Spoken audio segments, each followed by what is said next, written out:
Ladies and gentlemen, if I could have your attention, please. Thank you for your attention.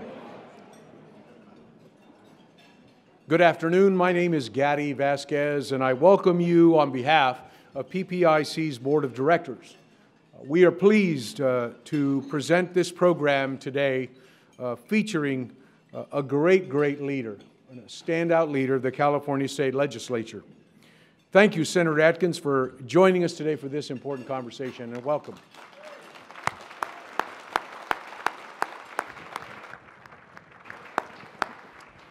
This event is part of PPIC's 2019 Speaker Series on California's future. We would like to thank the sponsors of this series for their underwriting support, and these organizations are listed on the screen and on the back of your program.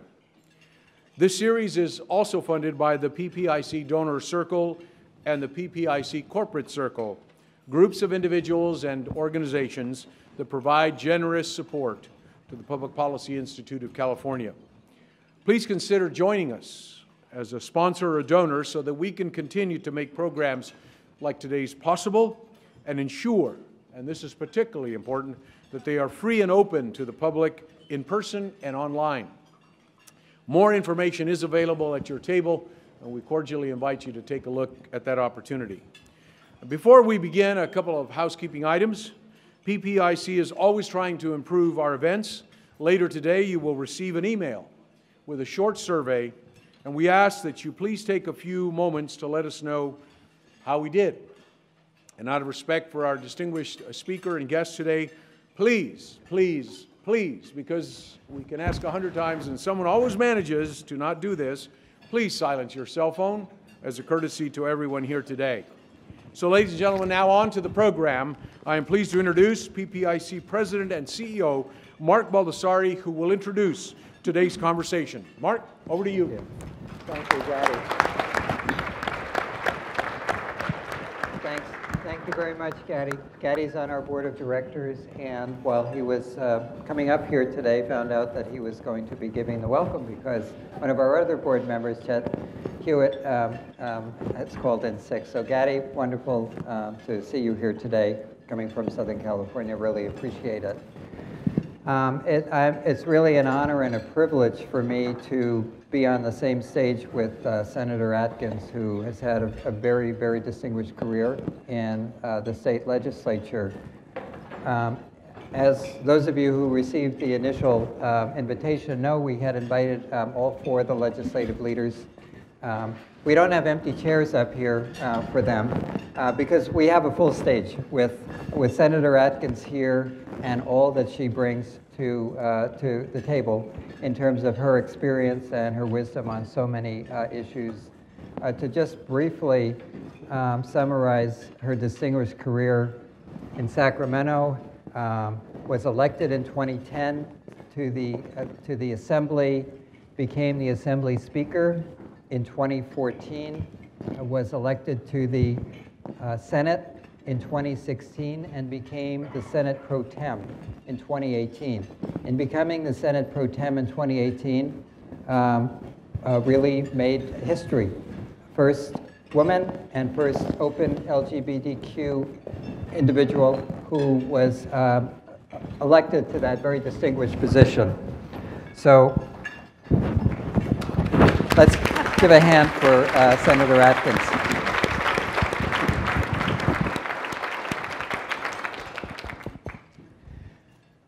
And we're lucky to have you here today. Thank you.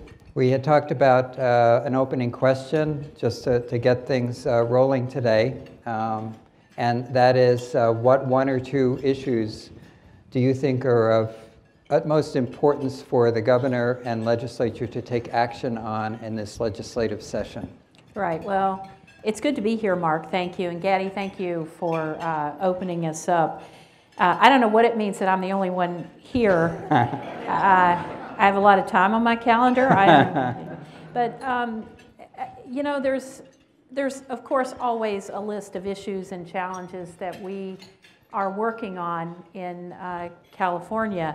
I have to say that while if I don't mention something that you care about, I'm sure you'll tell me. But you know, when I have to get reelected, you know, people ask me that all the time in community groups, and I start with a list, and I watch their eyes glaze over, and I'm like, no, seriously, these are all issues that are important to someone in this room, and I take that very seriously. But having said that, I've said this for quite a long time, the growing crisis around the lack of housing supply for all levels of Californians is one of our most critical issues that you saw the legislature has tried to work on year over year, and Governor Brown supported a lot of issues in the last 2 years. The voters have supported propositions to help us on the money end of things.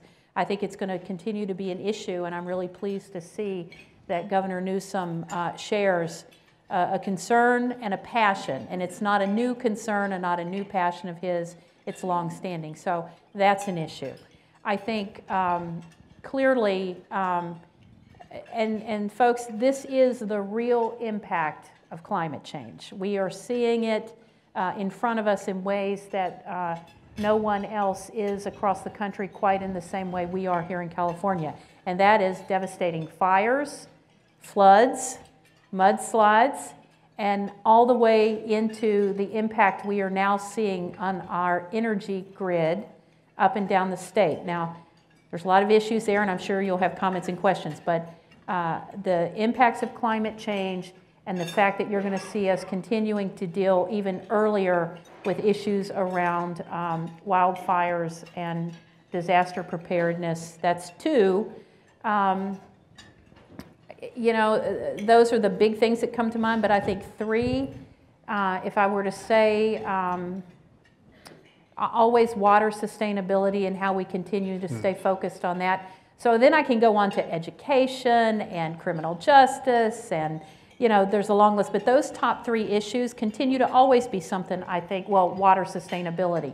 I'll just leave it there, and I'm sure we're going to talk about a lot of other things. All right, well, thank you. And I want to come back to each of those issues, and then some of them that are on your long list, as many as we can get to in the time we have here today, and what a pleasure to talk to you about these things. I'm sure that everyone here, like me, is wondering about the part of my question, which was about the governor and legislature working together. We have a new governor, and you worked with Governor Brown many years. You had a lot of success around that. Give us some sense of what's different about working with Governor Newsom. Well, it's early, but I would say, you know, what I appreciate and enjoy about Governor Newsom is he really is a policy wonk at heart. And I enjoy that because while I run the Senate and have done the Assembly, I actually am a policy wonk at heart. That's what got me interested in public service and elected office. So I appreciate that about him. I think that he and Governor Brown share many issues of value. Climate change, I mean, just a list. And I'm sure he can speak for himself. But I think what's interesting and going to be different is the style. Certainly, the styles are very different. Jerry Brown proposed a budget, and he only wanted a few things. That made it a little interesting for us as a legislature to try to negotiate against someone for a budget process that only wanted one or two things. Gavin's thrown everything out there. Sorry, Governor Newsom has thrown everything out there. And so I think it's going to be an interesting endeavor to watch how we in the legislature, whether the Assembly or the Senate, how we approach a budget process this year. So I'm as interested as you are. Yeah.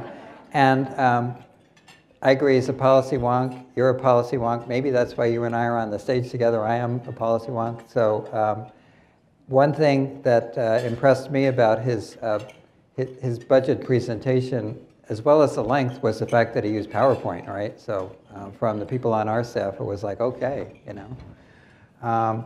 But if we can there is so much in that budget, and as you said, the budget kind of threw everything out at you.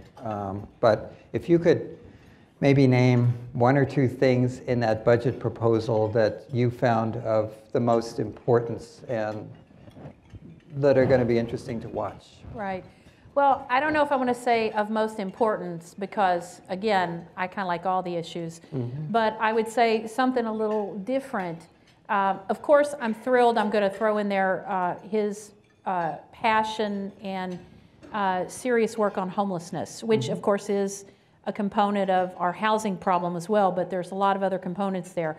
So his interest in behavioral health issues, which is something that is resonating throughout our state. If you talk to people who are in healthcare and part of the hospital association, behavioral health issues, mental health. Obviously, he's talked a lot about early childhood education, which has been a huge driving issue for the Legislative Women's Caucus. Of particular interest, I really found his proposal to take juvenile justice offenders out of CDCR, the California Correctional Prison System, and into kind of more of a health services, social services arena. Now, I know there are other states, I believe, that take that approach, but California has the largest prison population in the country, if not the world. And of particular interest is how you approach young offenders, be they serious crimes or whatever. I found that pretty interesting. And well, there's a number of issues, but I think those things stand out to me for different reasons. Thank you. And we'll get to some of those hopefully later on too. I did want to ask you about one thing, and that is, it's a meanwhile question. I don't want to sound like Stephen Colbert, but meanwhile, in Washington, D.C., we have a lot of drama going on around the federal budget, and we have a lot of things being said and done around immigration. Yeah. And both of these issues are of great concern to Californians. We picked them up in our polls after the election. And I'm sure we're going to pick them up in our polls early this year. And I would just like for you, as the leader of the Senate here, to give us some sense about, how you're thinking about what's going on in Washington with the budget and immigration, and what's the role of state government around this. I'm so glad to be in California, and I know many of you maybe feel that way. We are.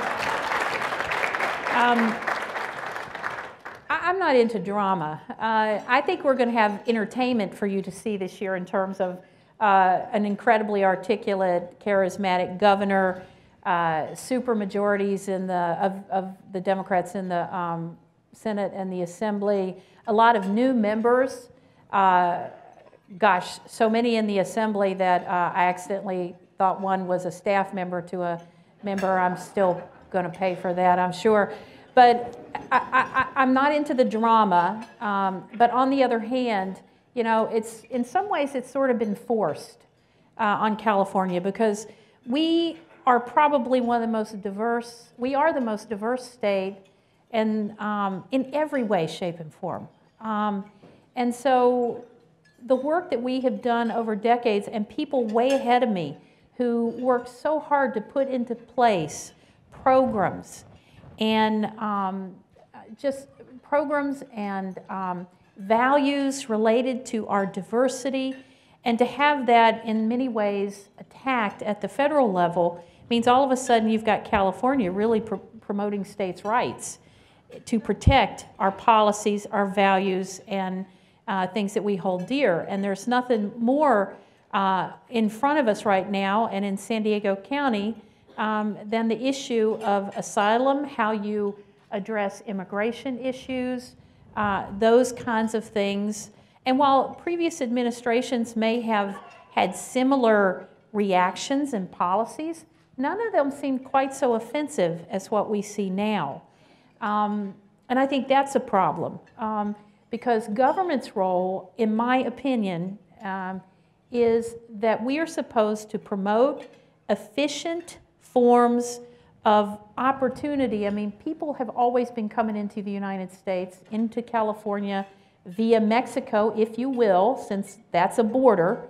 I know that's our border with another country, but it is our role and responsibility as government to make that process efficient and to do it in a way that is respectful and dignified of those who are legitimately seeking asylum and goes through a process to be allowed to come in to this country, and to make sure that in doing that, you're also paying attention to your own local community and the public health, safety, and welfare of the asylum seekers and of the community. And that is not what's happened, and we saw it coming. It's not like we weren't noticed, right? Every night on Fox News or MSNBC or any station, there's a caravan.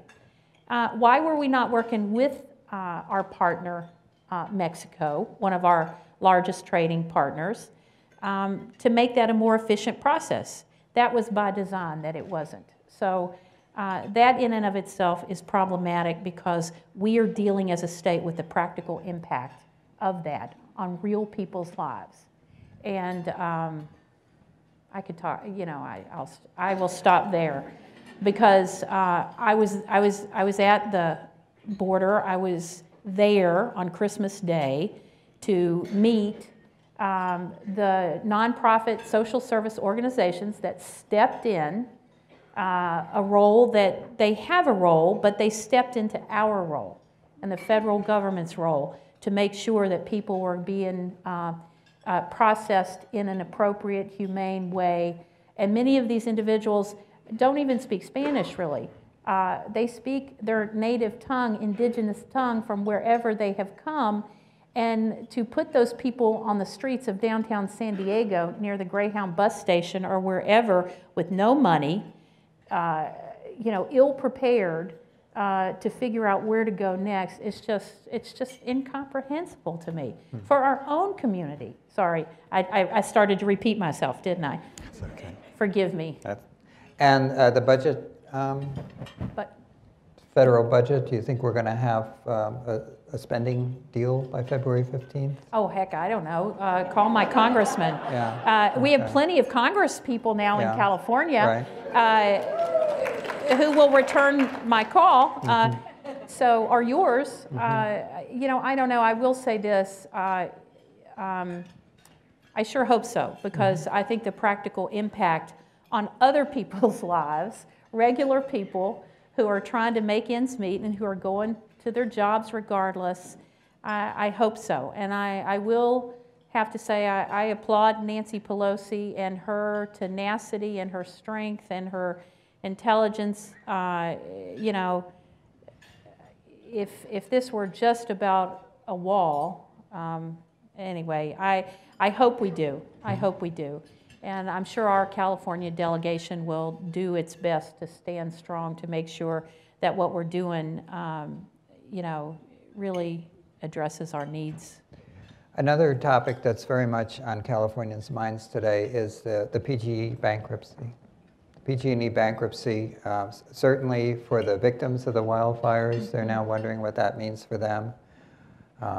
For the ratepayers, they're wondering about that. And for Californians in general, as you mentioned, we live in a time now when wildfires seem to happen with greater ferocity and greater frequency. And this impacts our utilities. But what do you see as the legislature's role around the PG&E bankruptcy now that it's gone into a court situation? Well, when you have bankruptcy, that sort of takes away our ability as a state to have the kind of control or ability to negotiate some of these things that you might hope for. So a lot of it, of course, now that trigger has been pulled, is removed from us as a legislature. However, it is our responsibility and that of the administration, and I know that Governor Newsom has taken this very seriously, almost from day one. In fact, the day he was sworn in, he called the speaker and I down, and we immediately had conversations. Now, that was his big day, right? Well, it might have been the next day, but regardless, I mean, he didn't get much of a honeymoon, if that's still politically correct to say.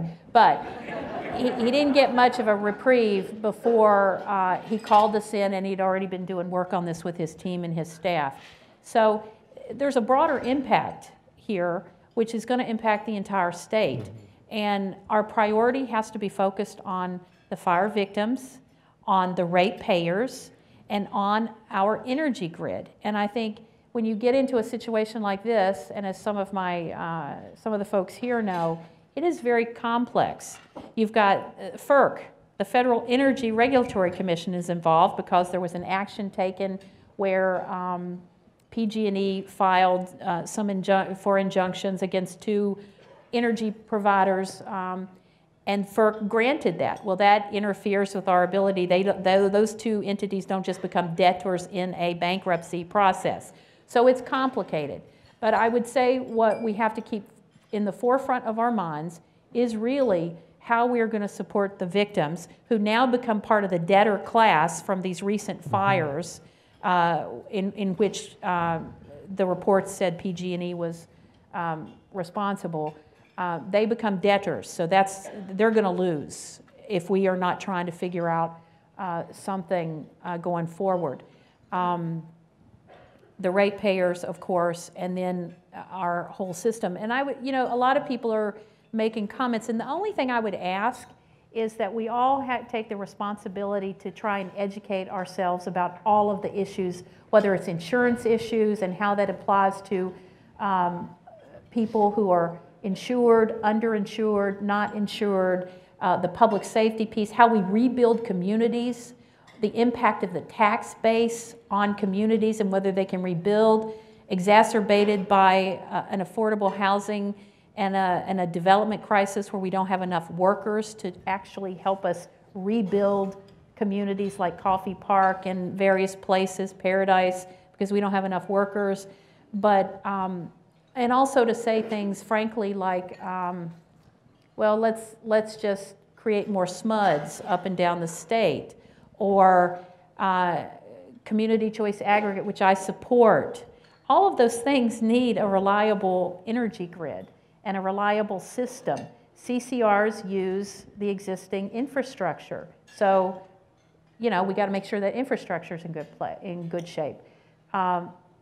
If you have a SMUD, ultimately liability is still liability of SMUD. So it's back to the taxpayers and the ratepayers. So that is why the legislature really has to be engaged in this and be thinking broadly and thoughtfully and responsibly and learning as much as we can, working with the administration, make sure that we have the right kind of resources to advise us on bankruptcy and finance. If I've learned nothing else, coming from the city of San Diego and being introduced to the Securities and Exchange Commission, not in the best of ways, I've learned that we really have to get the right expertise to advise us. And I know that the administration is thinking ahead on that. So a lot of information.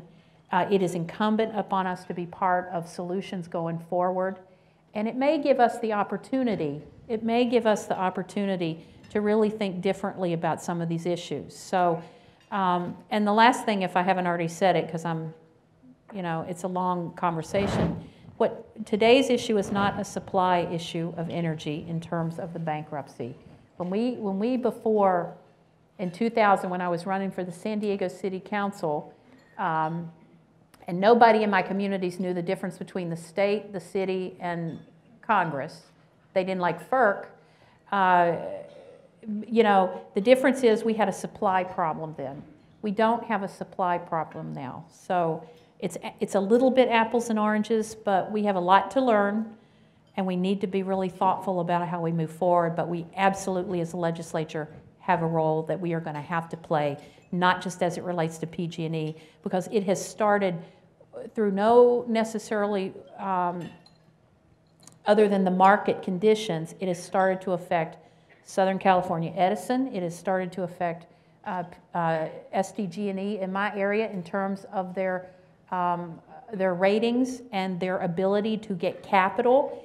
in order to actually make sure their infrastructure is in good shape, in order to support all of our goals around alternate energy, because it is the energy companies and the IOUs that help us meet our greenhouse gas emissions, our alternate energy goals. So if they are not bankable, if they are not able to get financing, all of those things we care about don't move forward. I think I've said more than enough. Well, I'm sorry. Let's go back to the issue of wildfires and climate change bringing on more wildfires and more devastating wildfires. The governor's proposed some funds for prevention, for response, for recovery in the budget. How do you see this problem of wildfires, being resolved? Even if we can't stop wildfires from happening, how can we? What can we do in terms of a state government so that people feel more safe? That is a longer list of issues that you saw that we started to talk about last year and it took a lot to pull together. A lot of you in the room, I can see some of you, not all of you, the lights, were really invested in this dialogue and this discussion as we did SB 901. This is about forestry, responsible, accountable forestry and tree management. We have millions of trees that are dead in our state due to other issues, lack of water, but also a beetle, a bug. And we need to responsibly remove that fuel source. Secondarily, we need to really reevaluate a lot of where we build and how we build. At the same time that we need to build housing. So, these are really in-depth conversations that we need to have. Following the wildfires in San Diego, when I was on the city council in 2003 and 2007, the hardest discussions we had were buffer zones, shake shingle roofs, and any number of things that we had to address as it related to how are we going to do things differently to create preventable spaces and as best we could in terms of allowing growth and development.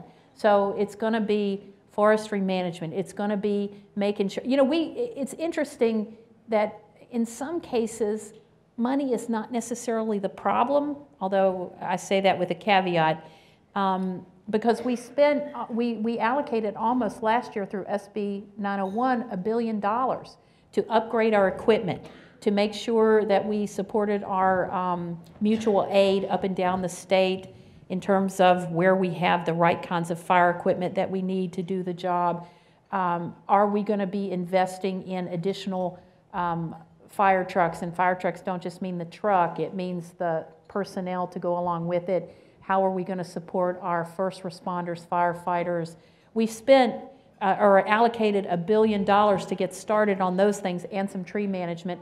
But you're going to see more of that. But really, the long term is going to be about sustainable development, growth. What does that mean? How do we redefine it? Because once you start to address those zoning rules, it gets serious then. I mean, It gets serious.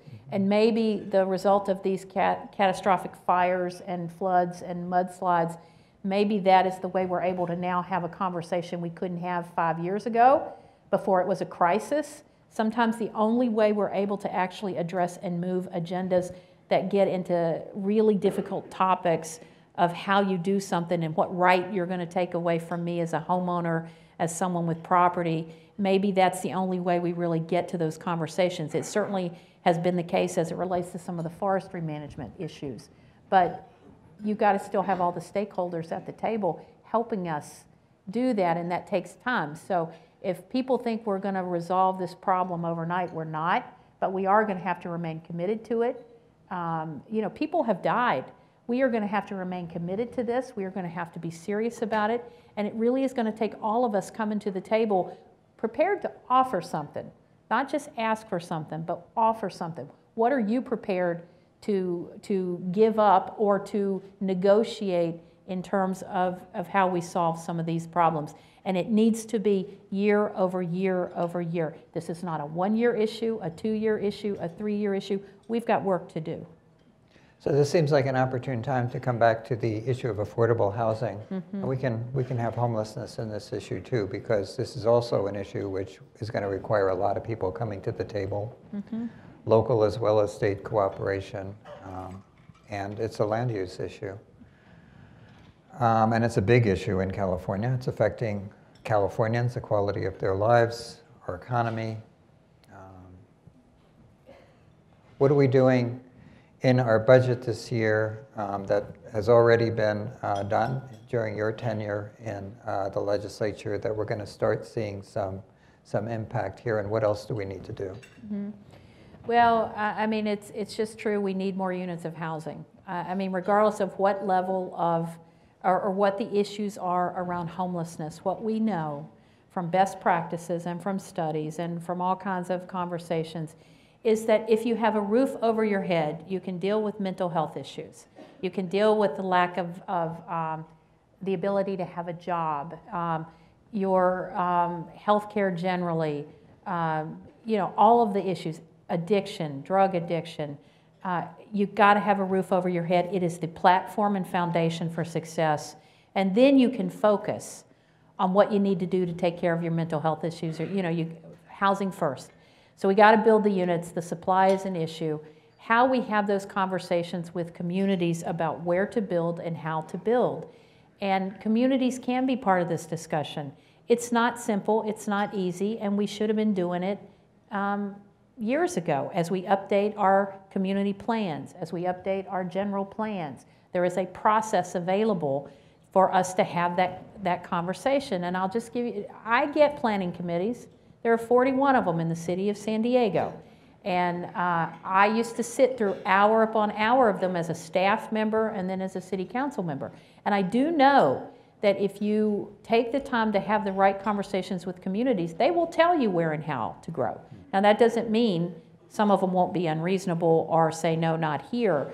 But I have the experience, good experiences and not so good experiences of working with a community on their community plan, and they tell you where the growth can occur. And I'm driving through one of those communities every day when I'm home, North Park.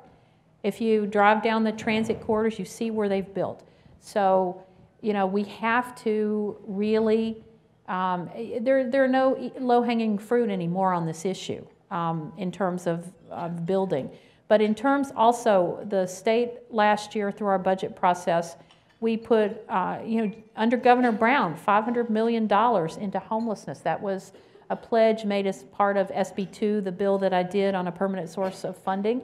$500 million for homelessness, and that money's going directly to cities and jurisdictions to figure out how to address community by community their issues around homelessness. There's a proposal in Gavin Newsom's budget, Governor Newsom's, to add another $500 million. And we need communities and their regional task force on homelessness and their local councils to really figure out how to best spend that money to support the services side of the homelessness issue and all of the, you know, I just did the point in time count on Friday morning at 4 a.m. And what was clear to me is that people do want housing. They don't want to be on the streets. Most of the people I've ever talked to don't want to be on the streets. They want housing. So the money has to be spent. There's an issue of local will. I mean, it takes leadership and really to figure out how you're going to marry those dollars and find the units of housing to get it done. So money is not the only piece of it, but leadership and the desire to really get people into housing is the other. Cities and counties working better together.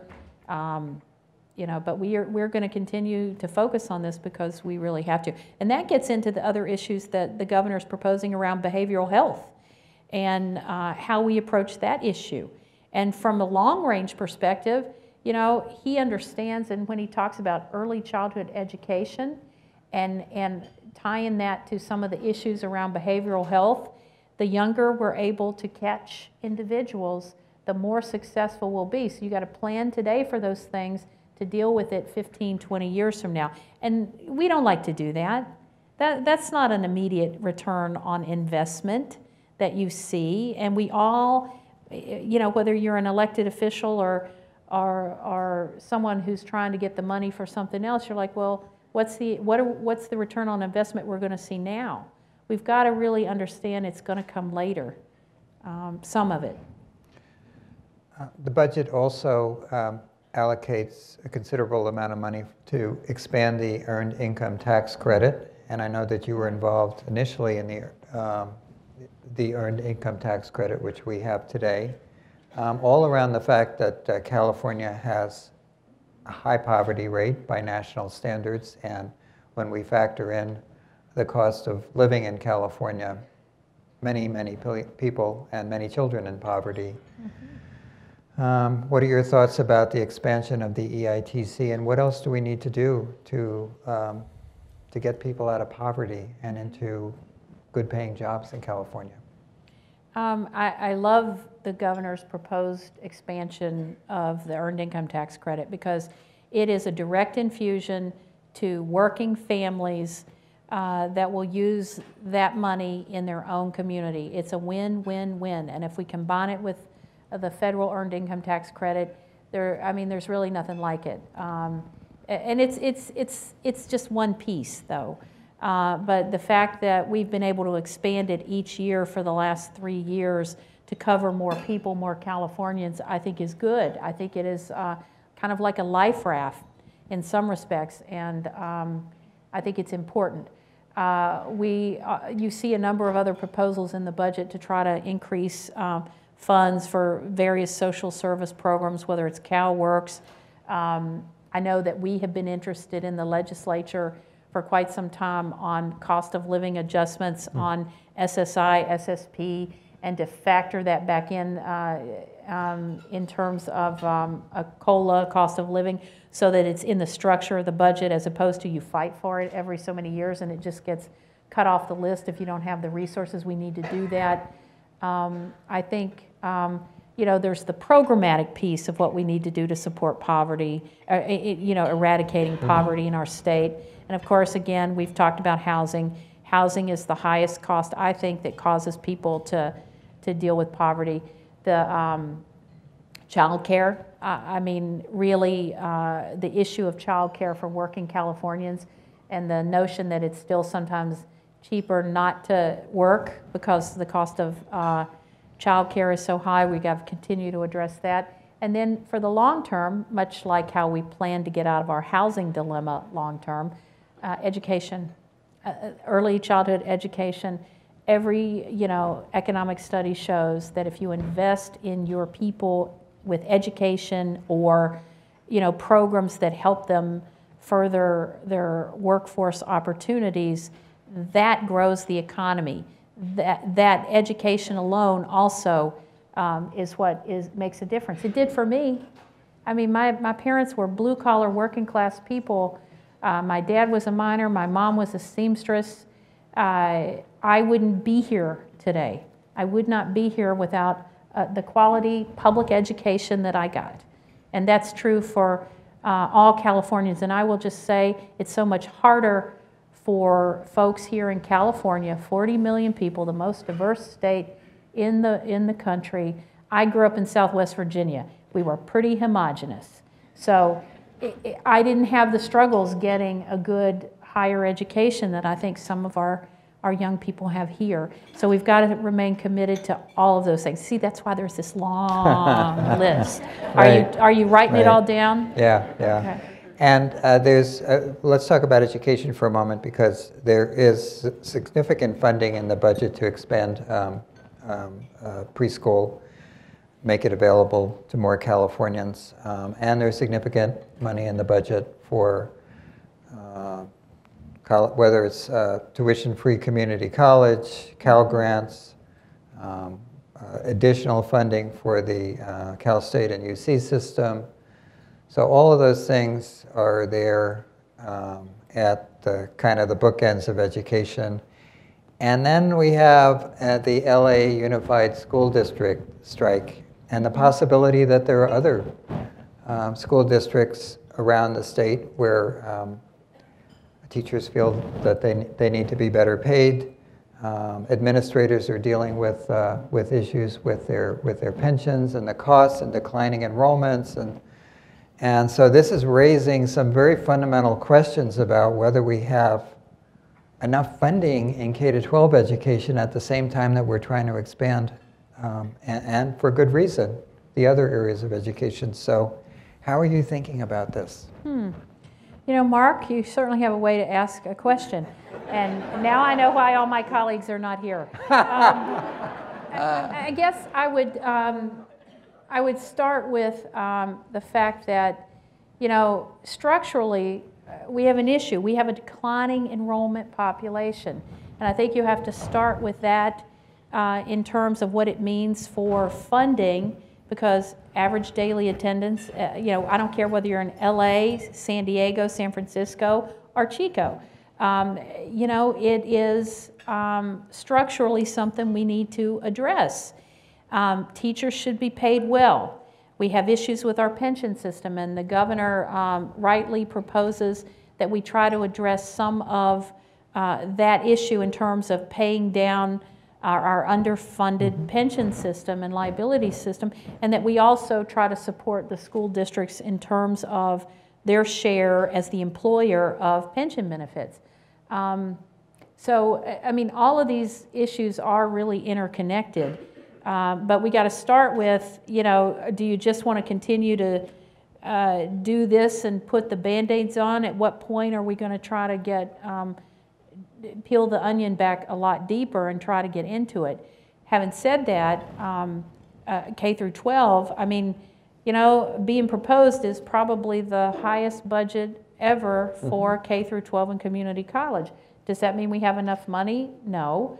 But again, there's a lot of other issues that are part of that, and I'm proud that we're able to put more money in education, because I remember when our budget was $98 billion. We're now at a proposal of $209 billion. Think about Prop 98 and the percentage. You know, it's you know, so you can just think about that delta and how a whole generation of our kids really had to suffer through a recession and what that means for education. Having said all that, because you all know that, I think that what we are trying to do is really put resources into programs we think that are going to help people in terms of their work readiness, their educational opportunities.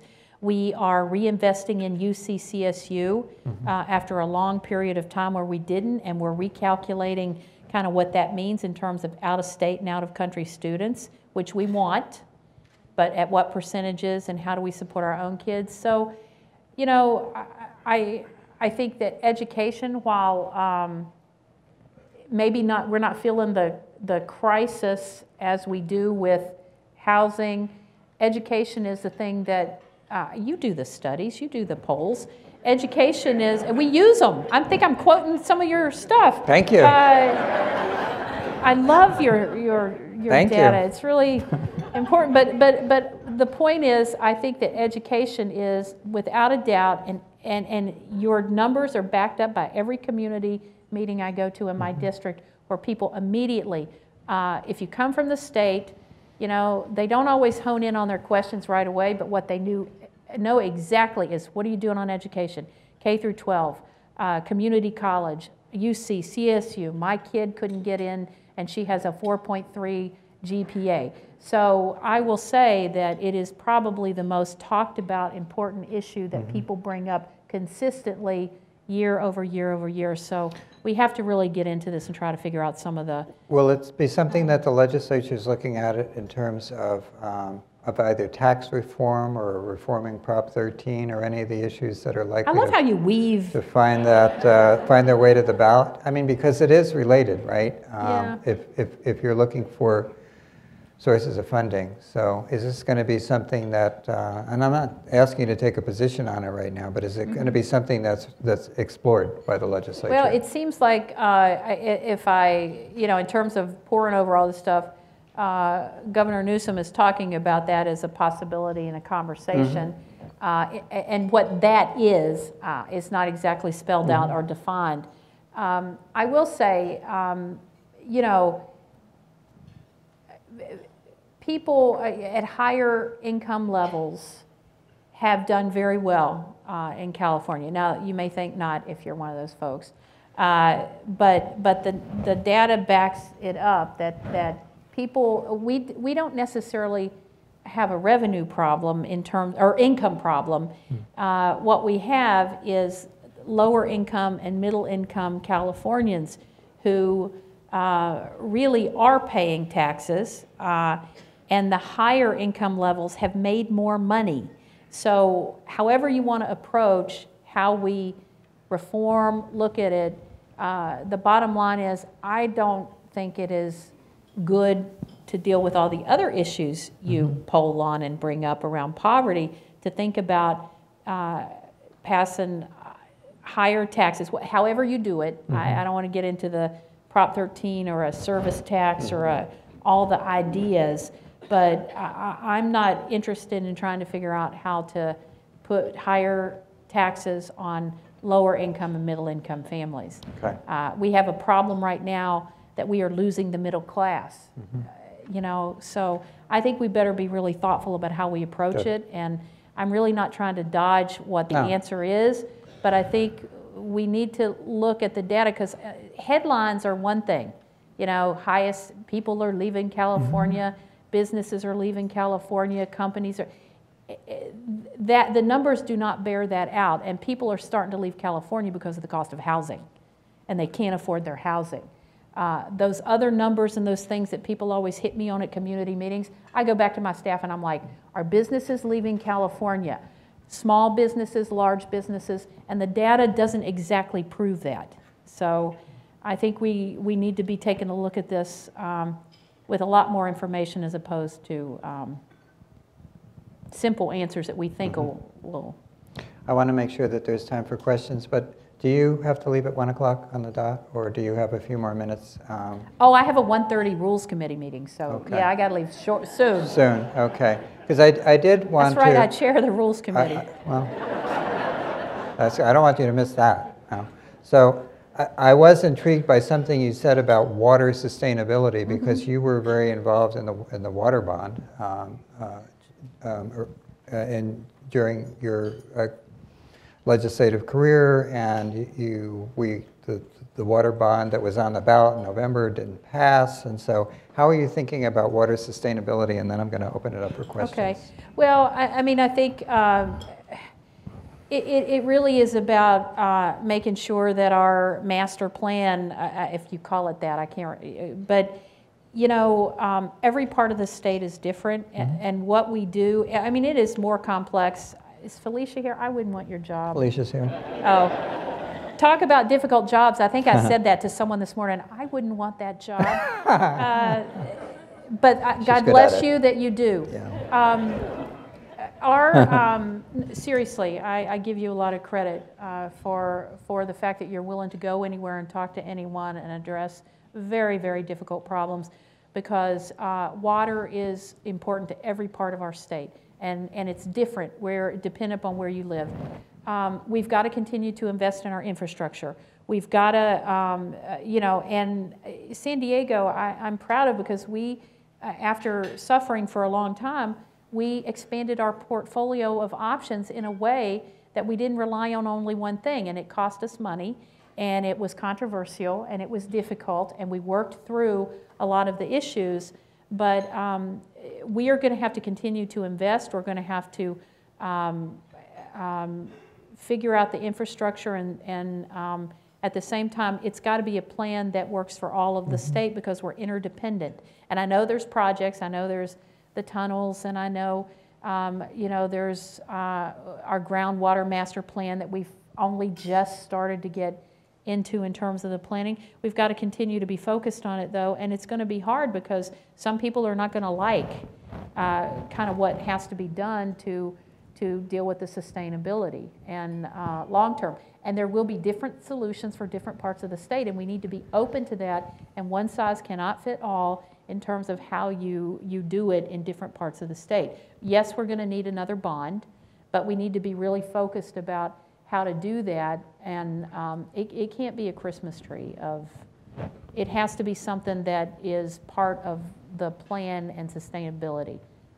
Thanks. I felt like we should address water. that issue because you had mentioned it. Some questions? Yes? Yes.